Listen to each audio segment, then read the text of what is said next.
क्या आपको लगता है कि आपकी जिंदगी सिर्फ बीते हुए कल की पछतावे और आने वाले कल की चिंता में फंसी हुई है?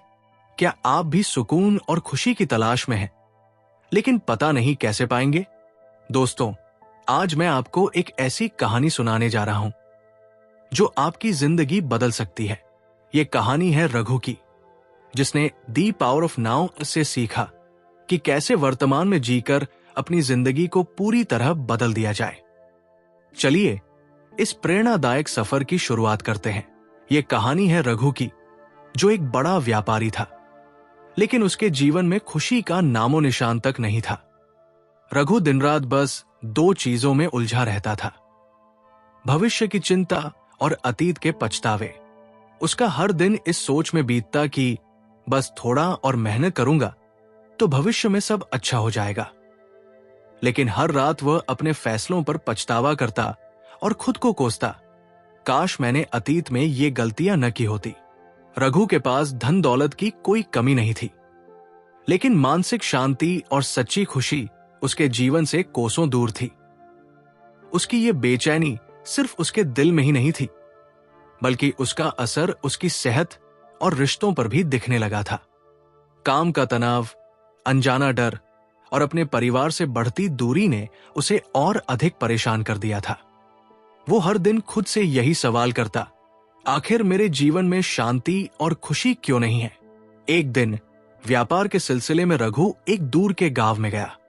वहां उसकी मुलाकात एक साधु से हुई। साधु देखने में साधारण, लेकिन अपने व्यक्तित्व में अद्भुत आकर्षक था। वो शांत, आत्मविश्वासी और एक अनोखी ऊर्जा से भरा हुआ था। साधु की आंखों में ऐसी चमक थी जो रघु को उसकी ओर खींच लाई। रघु से रहा नहीं गया और उसने साधु से पूछ लिया, आप इतने शांत और खुशहाल कैसे रह सकते हैं? मेरे पास सब कुछ है, फिर भी मुझे सुकून नहीं मिलता। साधु मुस्कुराया और बड़े ही शांत स्वर में कहा, तुम्हारी समस्या का हल तुम्हारे पास ही है, लेकिन तुम उसे देख नहीं पा रहे हो। रघु ने उत्सुक होकर पूछा, क्या मतलब? साधु ने एक किताब अपनी झोली से निकाली और रघु को थमाते हुए कहा, यह किताब तुम्हारी मदद करेगी। इसे पढ़ो और इसे अपने जीवन में उतारो। इसका नाम है द पावर ऑफ नाउ। जब तुम वर्तमान के महत्व को समझोगे तो तुम्हारे जीवन की सारी उलझनें खत्म हो जाएंगी। साधु के इन शब्दों ने रघु के दिल में गहरी छाप छोड़ी। वो किताब लेकर लौटा और उसी दिन उसे पढ़ना शुरू किया। उसे समझ में आया कि असली खुशी और शांति कहीं बाहर नहीं, बल्कि वर्तमान पल में छिपी है। यही पल उसके जीवन की सबसे बड़ी सीख बनने वाला था। पहला सबक, वर्तमान ही सब कुछ है। किताब के पहले अध्याय ने रघु को ऐसा सबक सिखाया जिसने उसकी जिंदगी की दिशा ही बदल दी। उसे समझ में आया कि असली खुशी और शांति केवल अभी में है। साधु ने यह बात रघु को सीधे नहीं समझाई, बल्कि एक कहानी के माध्यम से उसे इसका अर्थ समझाया। एक गांव में एक किसान रहता था जो हमेशा अपनी फसल को लेकर परेशान रहता था। हर सुबह उठते ही उसके दिमाग में यही सवाल होते, अगर बारिश ज्यादा हुई तो फसल बर्बाद हो जाएगी, अगर बारिश कम हुई तो फसल सूख जाएगी। वो हर दिन चिंता में खोया रहता और अपनी ऊर्जा उन चीजों पर खर्च करता जिन पर उसका कोई नियंत्रण नहीं था। एक दिन एक बूढ़ा गांव का बुजुर्ग किसान के पास आया और उससे पूछा, तुम इतनी चिंता क्यों करते हो? तुमने खेत में काम तो पूरा किया है ना? किसान ने जवाब दिया, हाँ, लेकिन मुझे डर है कि जो चीजें मेरे बस में नहीं है वे मेरी फसल को खराब कर देंगी। बुजुर्ग मुस्कुराया और कहा, तो क्यों न तुम अपनी पूरी ऊर्जा आज के काम को बेहतर बनाने में लगाओ। जब फसल तैयार हो जाएगी तब जो भी होगा वो तुम देख ही लोगे, लेकिन अगर तुमने आज सही मेहनत नहीं की तो फसल बर्बाद होने का डर सच हो जाएगा। किसान ने उस दिन से अपनी सोच बदल दी। उसने अतीत और भविष्य की चिंता छोड़कर हर दिन के काम पर ध्यान देना शुरू किया और कुछ ही समय में उसकी मेहनत रंग लाई। उसकी फसल शानदार हुई। तब किसान को समझ में आया कि चिंता करने के बजाय आज के पल में जीना ही असली सफलता का रहस्य है। वो समझ गया कि उसकी ज्यादातर समस्याएं इसलिए थी क्योंकि वो हर समय या तो अतीत में जीता था या भविष्य की चिंता करता था। वो सोचता था, अगर मैंने वो गलती न की होती तो आज मेरी जिंदगी बेहतर होती, या फिर अगर भविष्य में ये हो गया तो मैं क्या करूंगा। लेकिन ये कहानी उसके दिल को छू गई।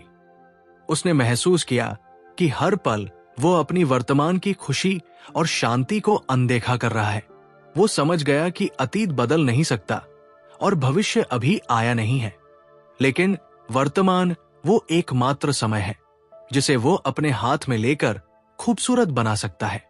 भविष्य की चिंता और अतीत का पछतावा केवल तुम्हारी ऊर्जा को बर्बाद करते हैं। तुम्हारा सारा ध्यान अभी पर होना चाहिए। जब तुम पूरी तरह से वर्तमान में रहोगे तभी असली आनंद और शांति का अनुभव कर पाओगे। इस बात ने रघु के सोचने के तरीके को पूरी तरह से बदल दिया। उसने अपनी दिनचर्या में ये बदलाव लाना शुरू किया। वो सुबह उठकर अतीत या भविष्य के बारे में सोचने के बजाय दिन की शुरुआत एक गहरी सांस लेकर करता। उसने अपने काम को भी एक अलग नजरिए से देखना शुरू किया। हर काम को वो पूरे ध्यान और दिल से करता। रघु को एहसास हुआ कि जब वो केवल वर्तमान पल पर ध्यान देता है तो उसकी चिंताएं खुद ब खुद कम हो जाती है। उसने इस सीख को अपने जीवन का हिस्सा बना लिया। धीरे धीरे वो पहले से ज्यादा शांत और खुश रहने लगा। ये पहला सबक, वर्तमान ही सब कुछ है, रघु के जीवन का सबसे बड़ा बदलाव लेकर आया। उसने अतीत और भविष्य के जाल से बाहर निकलकर अभी और यहीं में जीना शुरू कर दिया। यही बदलाव उसकी जिंदगी को पूरी तरह से बदलने वाला था। दूसरा सबक, अपने विचारों को नियंत्रण में रखें। रघु ने अपने जीवन में सबसे बड़ी बाधा को पहचाना, उसके खुद के विचार। वो हर समय अतीत की गलतियों के बारे में सोचता रहता था या फिर भविष्य की चिंताओं में उलझा रहता था। जब चीजें गलत हो जाती तो वो खुद को दोषी ठहराता और सोचता कि शायद वह बेहतर कर सकता था। लेकिन सच तो ये था कि उसकी परेशानी की असली जड़ उसके विचार थे, जो उसे कभी भी शांत नहीं रहने देते थे। एक दिन साधु ने रघु से कहा, रघु, तुम्हारी असली लड़ाई किसी बाहरी दुश्मन से नहीं है, ये तुम्हारे अपने दिमाग और तुम्हारे विचारों से है। ये विचार तुम्हारे सबसे बड़े दुश्मन हो सकते हैं अगर तुमने इन्हें काबू में नहीं रखा। लेकिन याद रखना, तुम अपने विचार नहीं हो। रघु ने हैरानी से पूछा, अगर मैं अपने विचार नहीं हूं तो फिर मैं कौन हूं? साधु मुस्कुराया और बोला, तुम वो हो जो इन विचारों को देख सकता है। तुम एक दर्शक हो। तुम्हारे विचार तुम्हारे भीतर आते जाते हैं जैसे आसमान में बादल। अगर तुम इन्हें पकड़ोगे तो ये तुम्हें परेशान करेंगे, लेकिन अगर तुम इन्हें बस गुजरने दोगे तो ये तुम्हें नुकसान नहीं पहुंचा सकते। बस उन्हें देखने की आदत डालो। साधु ने उसे एक कहानी सुनाई। एक राजा था जो हर समय शिकायतों से परेशान रहता था। उसके दरबार में लोग हर दिन अपनी समस्याएं लेकर आते और वो उनकी बातों से इतना प्रभावित हो जाता कि उसे खुद पर गुस्सा आने लगता। धीरे धीरे वो बीमार और चिड़चिड़ा हो गया। उसके गुरु ने उसे समझाया, महाराज, अगर आप हर शिकायत को दिल से लगाएंगे तो आप कभी शांति नहीं पा सकेंगे। शिकायतों को सुनिए, लेकिन उन्हें अपने दिल पर मत लीजिए। उन्हें आने और जाने दीजिए। राजा ने ये सीख अपनाई और अपनी समस्याओं को एक दर्शक की तरह देखने की आदत डाल ली। अब वो शांत रहने लगा और बेहतर फैसले लेने लगा। रघु ने इस सीख को अपने जीवन में लागू किया। जब भी उसके मन में कोई नकारात्मक विचार आता, वो उसे बस देखता। उसने ये सोचना बंद कर दिया कि ये विचार उसका है। वो अपने दिमाग को शांत करने के लिए ध्यान करने लगा और खुद को याद दिलाता, ये विचार मेरी पहचान नहीं है। पहले ये करना मुश्किल था क्योंकि उसके विचार बार बार उसे खींच लेते थे, लेकिन उसने साधु की सलाह पर अमल करते हुए धीरे धीरे अपनी सोच को नियंत्रण में लेना शुरू कर दिया। किताब ने उसे सिखाया कि विचार हमें तभी तक परेशान करते हैं जब तक हम उन्हें अपनी पहचान का हिस्सा मानते हैं। अगर हम उन्हें अपने से अलग देखना शुरू कर दें तो वे हमें उतना नुकसान नहीं पहुंचा सकते। रघु ने महसूस किया कि उसके विचार अब उसे कंट्रोल नहीं कर रहे, बल्कि वह अपने विचारों को कंट्रोल करने लगा। जब भी कोई नकारात्मक सोच आती, वो उसे बिना किसी प्रतिक्रिया के देखता। उसे महसूस हुआ कि विचार बस बादलों की तरह होते हैं, वे आते हैं और कुछ देर बाद चले जाते हैं। अगर उन्हें पकड़ने की कोशिश न की जाए तो वे खुद ही गायब हो जाते हैं। इस दूसरे सबक ने रघु को गहरी शांति और सुकून का अनुभव कराया। अब वो हर परिस्थिति को शांत और स्थिर मन से देखता था। उसने ये समझ लिया कि मन के विचार केवल एक धारा की तरह है और असली शक्ति उस धारा को देखने वाले के पास है। धीरे धीरे रघु अपने विचारों पर पूरी तरह से नियंत्रण पाने लगा और उसका जीवन शांत और खुशहाल हो गया। तीसरा सबक, अहम से ऊपर उठना। साधु ने रघु को बताया, तुम्हारी असली परेशानी तुम्हारे अहम में छुपी हुई है। यह सुनकर रघु थोड़ा चौंक गया। उसने पूछा, अहम? मेरा अहंकार मुझे कैसे परेशान कर सकता है? साधु ने मुस्कुराते हुए कहा, अहम यानी तुम्हारा वो हिस्सा जो हमेशा खुद को दूसरों से बड़ा और बेहतर साबित करने की कोशिश करता है। यह तुम्हें शांत रहने नहीं देगा। यह तुम्हें दूसरों के साथ तुलना करने पर मजबूर करेगा और तुम्हारे अंदर असंतोष भर देगा। जब तक तुम इस अहम से ऊपर नहीं उठोगे, तब तक सच्ची शांति तुम्हारे जीवन में नहीं आ सकती। साधु ने एक कहानी सुनाई। एक बार एक मशहूर चित्रकार हुआ करता था। वो अपनी हर पेंटिंग को दुनिया की सबसे बेहतरीन कृति मानता था, लेकिन जब भी वो किसी और की पेंटिंग देखता तो उसे लगता कि वो उससे बेहतर है।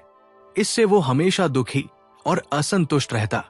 वो सोचता था कि अगर उसकी पेंटिंग को सबसे ज्यादा प्रशंसा नहीं मिली तो उसकी कला का क्या मतलब। एक दिन एक बूढ़े संत ने उससे कहा, तुम्हारी पेंटिंग की खूबसूरती दूसरों की पेंटिंग से कम या ज्यादा नहीं है। ये केवल तुम्हारी रचना है और यही इसे खास बनाती है।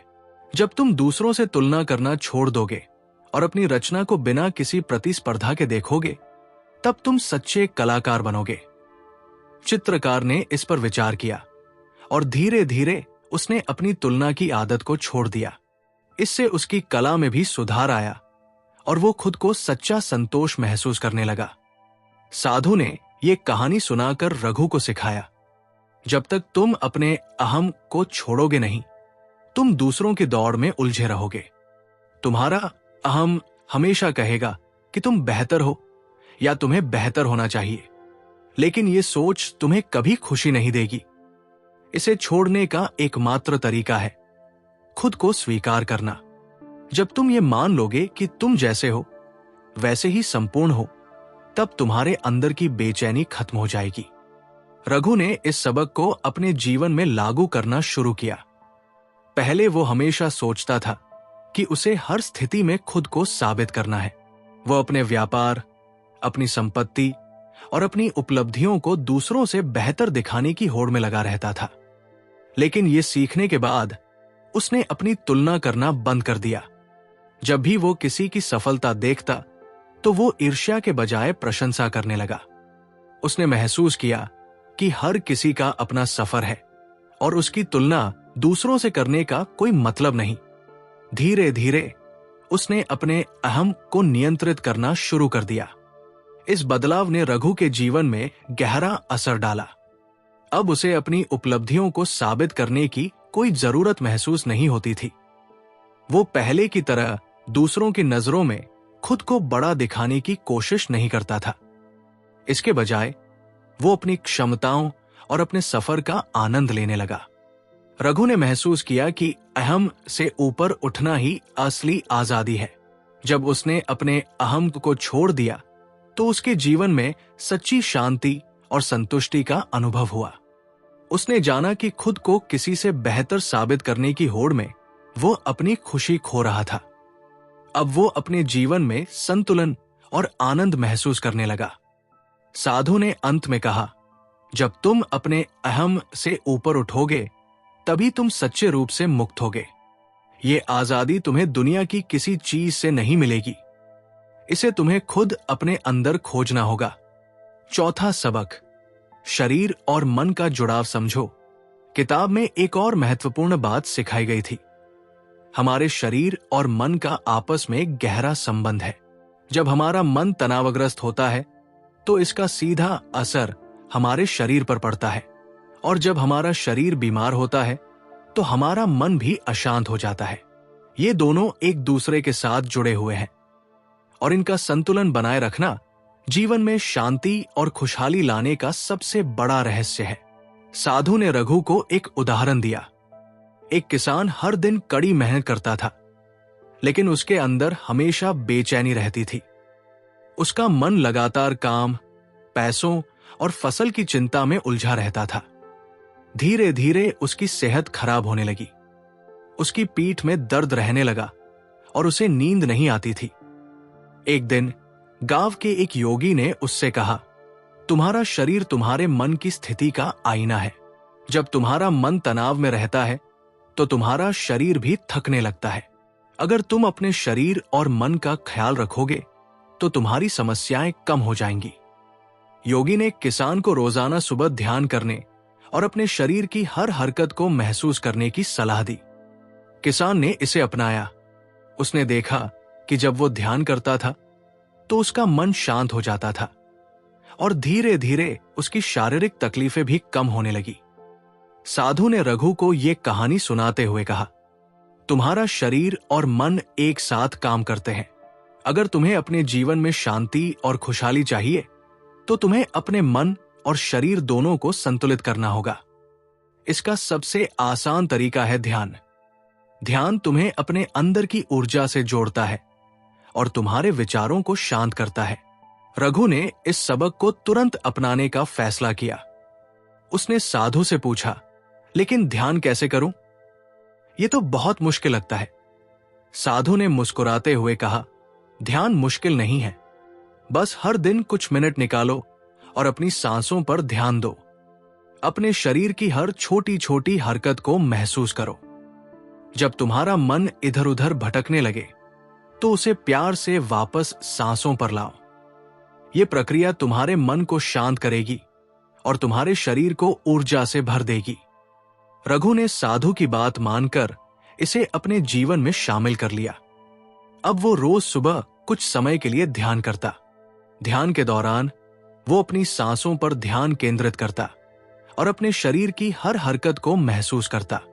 उसने पाया कि धीरे धीरे उसका मन शांत होने लगा और उसके विचार भी स्पष्ट हो गए। कुछ ही हफ्तों में रघु को बड़ा बदलाव महसूस हुआ। जहां पहले वो हर समय तनावग्रस्त रहता था, अब वो खुद को शांत और खुश महसूस करने लगा। उसकी नींद में सुधार हुआ और वो पहले से ज्यादा ऊर्जा से भरपूर रहने लगा। रघु ने महसूस किया कि ध्यान ने न केवल उसके मन को शांत किया, बल्कि उसके शरीर को भी स्वस्थ बना दिया। साधु ने अंत में कहा, ध्यान और शरीर की देखभाल केवल तनाव कम करने का तरीका नहीं है, ये तुम्हें अपने अंदर की ताकत से जोड़ता है। जब तुम अपने शरीर और मन के बीच के इस जुड़ाव को समझोगे, तभी तुम अपनी असली क्षमता को महसूस कर पाओगे। ये तुम्हारे जीवन की हर समस्या का हल बन सकता है। इस सबक ने रघु के जीवन को बदल दिया। अब वो हर दिन अपने शरीर और मन का ख्याल रखता था। उसने महसूस किया कि जब उसका मन शांत होता है तो उसका शरीर भी स्वस्थ रहता है। ये समझ उसे सच्ची खुशी और आंतरिक शांति की ओर ले गई।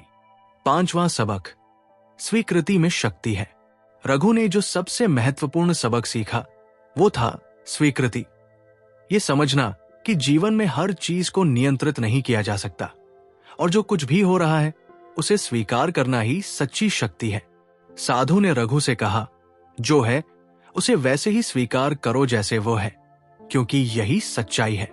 जब तुम किसी स्थिति को स्वीकार करते हो तो तुम्हारे अंदर उस स्थिति से निपटने की शक्ति आ जाती है।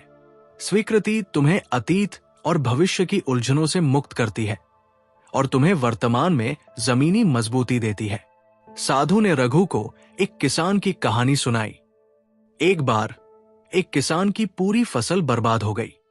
पहले तो वो बहुत रोया और परेशान हुआ। उसे लगा कि उसका जीवन खत्म हो गया है, लेकिन फिर उसने सोचा, मैं रोते रहने से अपनी फसल वापस नहीं ला सकता। ये स्थिति मेरी सच्चाई है और मुझे इसे स्वीकार करना होगा। उसने धीरे धीरे अपने खेत को फिर से तैयार किया और मेहनत करके अगली फसल में पहले से भी ज्यादा लाभ कमाया। अगर किसान ने स्थिति को स्वीकार न किया होता तो वो आगे नहीं बढ़ पाता। रघु के जीवन में भी ऐसा ही एक बड़ा मोड़ आया। उसके व्यापार में भारी नुकसान हो गया था। पहले का रघु इस स्थिति में टूट गया होता और खुद को दोष देने लगता, लेकिन अब किताब की सीख और साधु की बातों ने उसे एक नई दृष्टि दी थी। उसने खुद से कहा, यह स्थिति मेरी सच्चाई है, इसे नकारने या इसके बारे में परेशान होने से कुछ नहीं बदलेगा। मुझे इसे स्वीकार करना होगा और इससे बाहर निकलने का रास्ता खोजना होगा। स्वीकृति ने रघु के भीतर एक नई ऊर्जा जगाई। पहले वह अपनी परेशानियों को लेकर शिकायत करता था या भागने की कोशिश करता था, लेकिन अब उसने स्थिति को शांत मन से देखा। उसने पाया कि उसकी व्यापारिक गलतियों से उसे बहुत कुछ सीखने का मौका मिला है। उसने अपनी रणनीतियों पर काम किया और अपने पुराने ग्राहकों से फिर से संपर्क बनाना शुरू किया। धीरे धीरे उसने न केवल अपने नुकसान की भरपाई की, बल्कि अपने व्यापार को एक नई ऊंचाई पर पहुंचा दिया। साधु ने रघु को यह भी समझाया कि स्वीकृति का मतलब हार मानना नहीं है। स्वीकृति का अर्थ यह नहीं है कि तुम जो भी हो रहा है उसे चुपचाप सह लो। इसका अर्थ है, पहले सच्चाई को पूरी तरह स्वीकार करो और फिर शांत मन से उस पर काम करो। जब तक तुम किसी स्थिति को नकारते रहोगे, तब तक तुम उससे पार नहीं पा सकते। रघु ने महसूस किया कि पहले जब वो परेशान होता था तो उसकी ऊर्जा नकारात्मक विचारों और चिंता में खर्च हो जाती थी, लेकिन जब उसने स्वीकृति का अभ्यास शुरू किया तो उसने देखा कि उसकी मानसिक ऊर्जा बढ़ गई है। वो अब परेशानियों को जीवन का हिस्सा मानकर उनसे निपटने के लिए तैयार रहता था। एक और कहानी साधु ने सुनाई। एक नदी थी जो बहते बहते एक बड़े पत्थर से टकरा गई। नदी ने सोचा कि यह पत्थर मेरी राह रोक रहा है, लेकिन उसने पत्थर से लड़ने के बजाय उसे स्वीकार किया और उसके चारों ओर से बहने लगी। पत्थर को पार करने के बाद नदी फिर से अपनी राह पर लौट आई। साधु ने कहा, जीवन में बाधाएं भी ऐसे ही हैं। अगर तुम उन्हें स्वीकार करके उनके चारों ओर से रास्ता बनाओगे तो वे बाधाएं तुम्हें और मजबूत बना देंगी। इस सबक ने रघु के जीवन को बदल दिया। अब वो हर चुनौती का सामना खुले दिल और शांत मन से करता। जब भी कोई समस्या आती तो वो सबसे पहले उसे स्वीकार करता और फिर समाधान ढूंढने पर ध्यान देता। उसे ये एहसास हुआ कि स्वीकृति न केवल तनाव कम करती है, बल्कि हमारे अंदर एक अनोखी शक्ति पैदा करती है। स्वीकृति ने रघु को यह सिखाया कि जीवन में खुशी और शांति का रहस्य चीजों को वैसे ही स्वीकार करना है जैसे वे हैं। इससे न केवल उसे आंतरिक शांति मिली, बल्कि उसने अपने जीवन को बेहतर तरीके से जीना भी शुरू कर दिया। छठा सबक, प्रतिरोध छोड़ो और बहने दो। रघु को किताब से एक और गहरी और मूल्यवान सीख मिली। प्रतिरोध, रेजिस्टेंस, हमारी दुख और तनाव का सबसे बड़ा कारण है। जब हम जीवन में आने वाली परिस्थितियों का विरोध करते हैं तो हम न केवल मानसिक रूप से थक जाते हैं, बल्कि शारीरिक और भावनात्मक रूप से भी कमजोर हो जाते हैं। किताब ने सिखाया कि जीवन का वास्तविक आनंद तब आता है जब हम परिस्थितियों को वैसे ही स्वीकार करना सीखते हैं जैसी वे हैं। एक दिन साधु ने रघु को एक झरने के पास ले जाकर एक प्रेरणादायक कहानी सुनाई। उन्होंने कहा, देखो इस झरने को। ये पहाड़ों से बहते हुए अपनी राह में आने वाले बड़े बड़े पत्थरों से कभी लड़ाई नहीं करता। जब पत्थर रास्ते में आते हैं तो ये या तो उन्हें पार कर लेता है या उनके चारों ओर से बहकर आगे बढ़ जाता है। अगर ये हर पत्थर से लड़ने की कोशिश करे तो इसका बहाव रुक जाएगा, लेकिन ये झरना कभी नहीं रुकता क्योंकि ये प्रतिरोध नहीं करता। साधु ने आगे कहा, जीवन का झरना भी ऐसा ही है।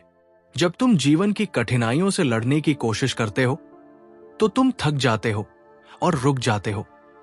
लेकिन जब तुम उन्हें बहने देते हो और परिस्थितियों को स्वीकार करते हो, तो चीजें अपने आप बेहतर हो जाती हैं। रघु ने महसूस किया कि वो अपने जीवन में अक्सर हर छोटी बड़ी घटना का विरोध करता था। अगर कोई चीज उसकी उम्मीदों के अनुसार नहीं होती, तो वो चिढ़ जाता और तनाव में आ जाता।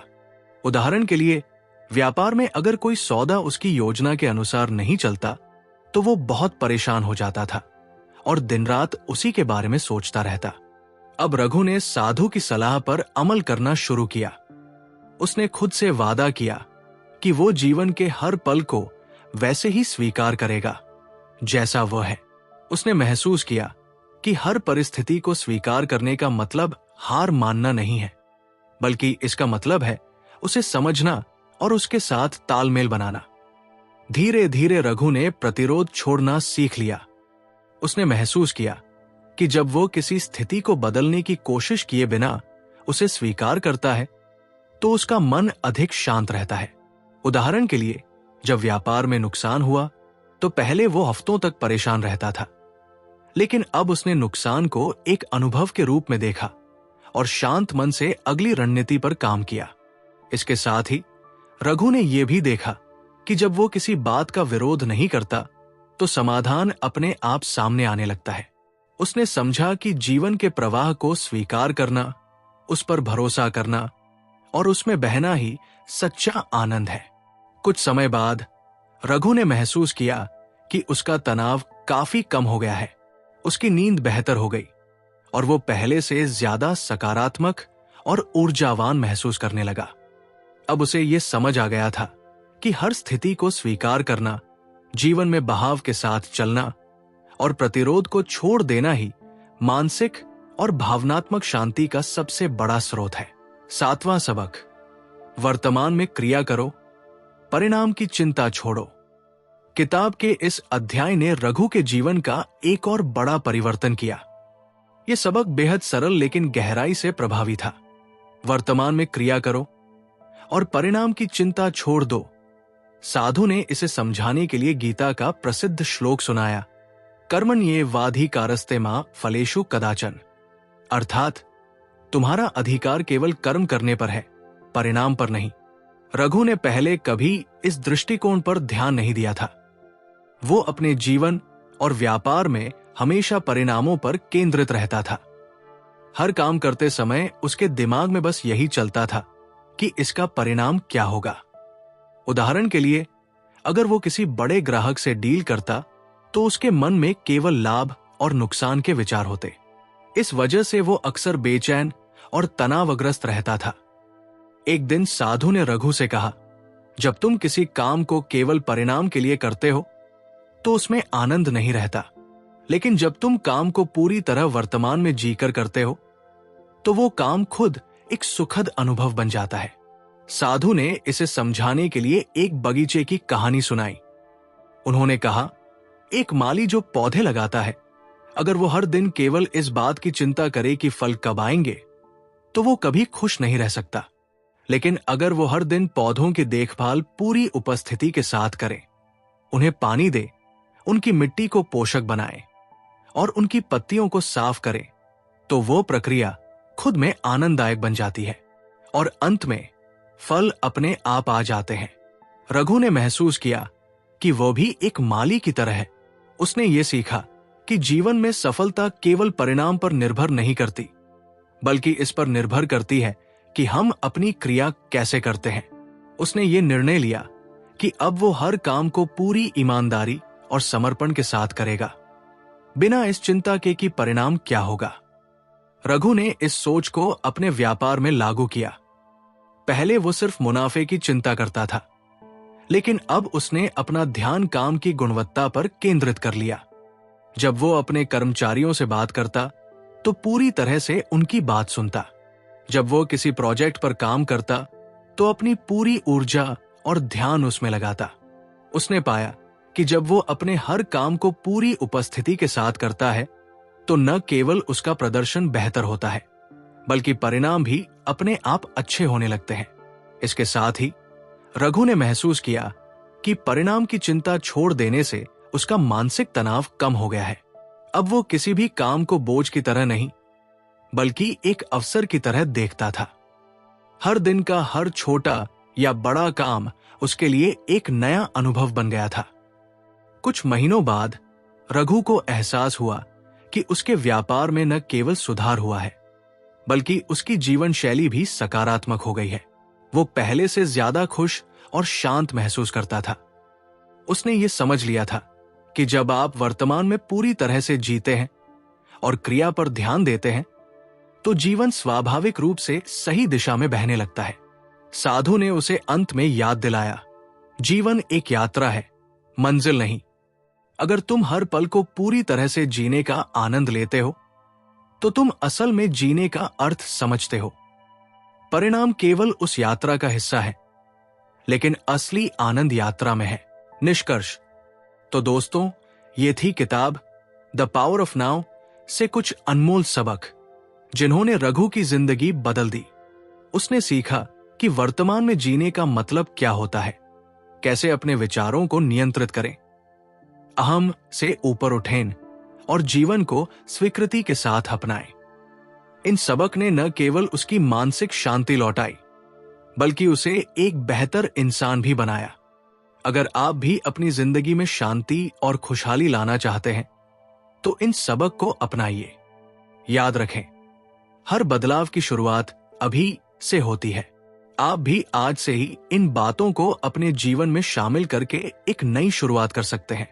अगर आपको यह वीडियो पसंद आई हो और इसमें दी गई बातें उपयोगी लगी हो, तो इस वीडियो को लाइक करें, अपने दोस्तों और परिवार के साथ शेयर करें और हमारे चैनल को सब्सक्राइब जरूर करें, ताकि हम आपके लिए ऐसी और प्रेरणादायक कहानियां और जीवन बदलने वाले सबक लेकर आते रहें। अगले वीडियो में फिर मिलेंगे। तब तक के लिए धन्यवाद और अपना ख्याल रखें।